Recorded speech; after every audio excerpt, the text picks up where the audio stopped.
I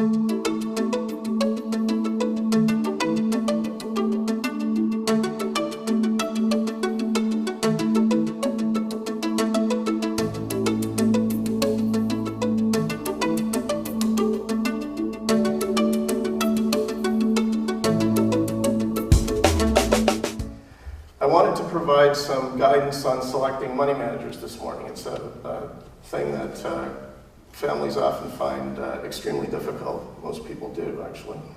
And I can't give you an unbiased opinion on how to do this, since obviously I have a dog in this fight, as they used to say. But I have certain beliefs and values that I think have been important to my firm and that prevent me from seeing the advantages of doing things differently.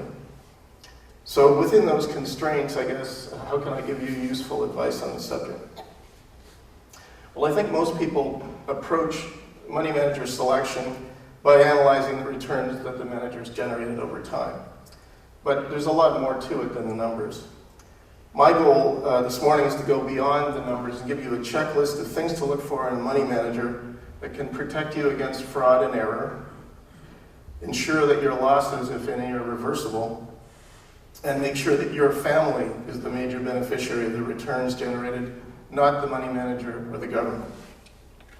So if you have those three things going for you, I think you have the basis for a good long-term relationship with a money manager. And I would say the major advantage of family business is that they always understand the importance of relationships. So let me start off by telling you about my biases. There's quite a few of them.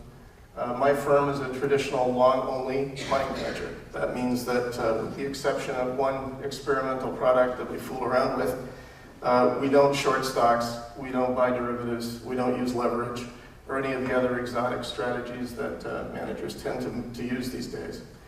We try to find really good companies run by people we trust and hold on to them for the long term. We've been called a radically traditional firm, and I think that's an appropriate description. We're close followers of the investment philosophy of Warren Buffett, and I'll be referring to him a lot this morning.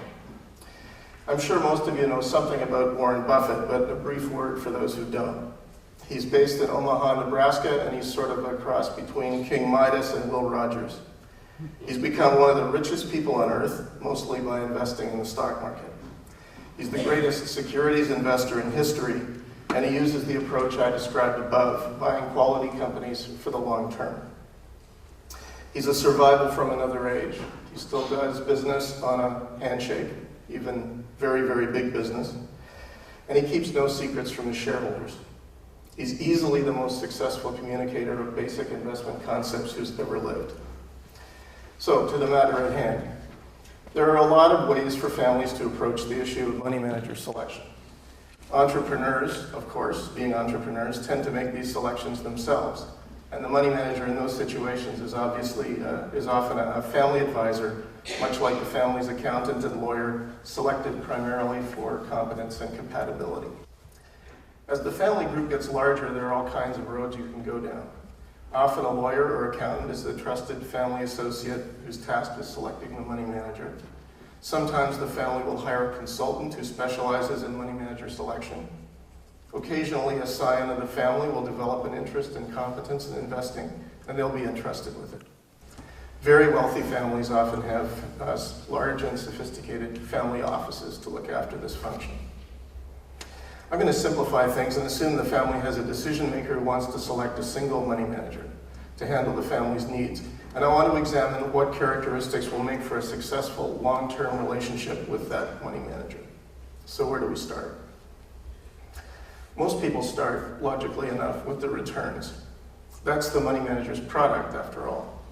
But all too often, that disclosure that past performance is no predictor of future returns is more like a prophecy than a warning. When you're looking at managers and you find one that has a very good long-term track record and has been producing good returns for the last 2 or 3 years, there's good news and bad news. The good news is the manager has a style that produces good returns when that style is in favor. The bad news is that styles rarely stay in favor for longer than 2 or 3 years, so he may be due for some underperformance.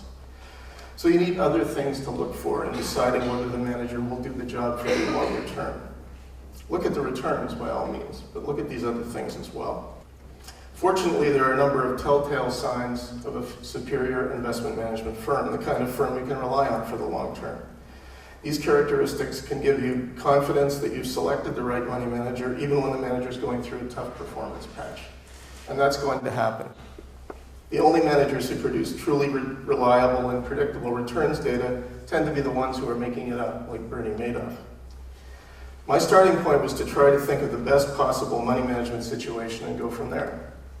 What would be the ideal situation for the investment of your family wealth if you'd started a generation ago, and what lessons could we learn from that experience? The answer I came up with was that if you'd invested with Warren Buffett in his company, Berkshire Hathaway, 35 years ago, you would have had something close to the ultimate money management experience. If you'd treated him as your trusted family advisor for money management matters and never fired him, you'd have a very high level of satisfaction. The most obvious reason for your satisfaction would, of course, have been the return, since you would have made about 200 times your money over that 35 years. I think it's pretty unlikely you're going to find another situation like that. But I think of returns very much like the compensation we expect from our jobs. They're very rarely the sole basis of satisfaction in the relationship with the money manager, just as your salary is not the sole basis of satisfaction in your job. And as in compensation matters, when expectations are too high, disappointment and poor decisions tend to follow. In my experience, as long as clients feel they're being treated fairly as far as returns are concerned, they look for satisfaction in other ways from the money manager relationship. So what would be these other sources of satisfaction from investing with Buffett? Well, first of all, you always know that he has all of his net worth invested right alongside you. He, like you, is a shareholder of Berkshire Hathaway, and that's the overwhelming majority of his wealth, over 95%. This is important because it means his risk profile and yours are the same. I'm going to repeat that because this is really, really important. His risk profile and yours are the same. Managers very often make those profiles very different. You have sometimes situations where they will charge 2% base fee plus 20% of all the money you make in your fund. That means they can take gambles with your money, with big payoffs for them and all the downside for you. Beware of situations like that. Asymmetrical risk-reward is not a good basis for a financial relationship. Alignment is really important. I was once at a meeting where a client asked a money manager, not one of mine, what he personally invested in. The manager responded that he invested in penny stocks and ponies. We all laughed, but the client was not impressed, and justly so. The correct answer always in that situation is you're invested alongside the clients, and that those investments constitute a good portion of your net worth. In my case, I have over 90% of my investable assets in Burgundy pooled funds. I tell my young people that life doesn't give you too many opportunities to take unassailable moral positions, and you should grab a hold of them when they come along. You have the right to ask your money managers these questions. If they say they're invested alongside you, you should make sure it's a substantial investment. It's not enough for them to just put a few $1,000s in your mandate and say they're aligned with you. The Bible says that where your treasure is, there will your heart be also. Hold your money manager to that standard. So Buffett's totally aligned with you from an investment standpoint. What else did he do right? The next point that I think is important is Buffett always explains to you what he's doing, and does so in a very clear and simple manner. If you don't understand what your money manager is doing, or if he can't or won't explain to you in a clear and concise way, that should be troubling. People who turn their money over to geniuses who make them money in inexplicable ways are all too often victimized in the markets. Ladies and gentlemen, finance is not a science. Lots of people with math and physics degrees have been trying to make it a science, and they almost ended Western civilization in 2008. Do not trust numbers. Trust your people instincts and above all your own common sense. Buffett's annual reports are the best concise guide to common sense investing ever written, and they're freely available to anyone. He talks about what he did right and what he did wrong. He analyzes his mistakes with breathtaking honesty, and that is why so many people await his annual reports every year and read them sentence by sentence in the weekend after they're released. Investing with Buffett and Berkshire Hathaway, your holdings are also totally transparent. You can see them in every report, and they don't change much from year to year. So make sure you know what your money manager is doing, and as Buffett says, make sure the explanation doesn't have any Greek letters in it. Another characteristic of Berkshire has been that it's defensive. Buffett defines risk as the possibility of permanent capital losses and avoids situations that can lead to these. He carries out the simplest and most difficult instruction that you can have in investing. Be fearful when others are greedy, and greedy when others are fearful. That means he avoids booms and bubbles and takes advantage of recessions and crashes. And that is a great formula for success. In a line that's become a cliche, Buffett says the first rule of investing is not to lose money.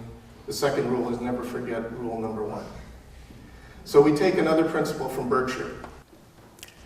Always protect the downside. And if you're looking at money manager returns, pay close attention to how your money manager performed in years like 08, 09, 02, 03, 90, 91, 92. Saving money on the downside is more important long term than making a ton of it on the upside. Another factor in Buffett's success is that he's diversified, but not over-diversified. He has most of his money in his top 10 ideas, but these ideas are in different industries and have different strengths and weaknesses. One besetting problem a lot of people have is they select too many managers, or they have managers who own far too many things.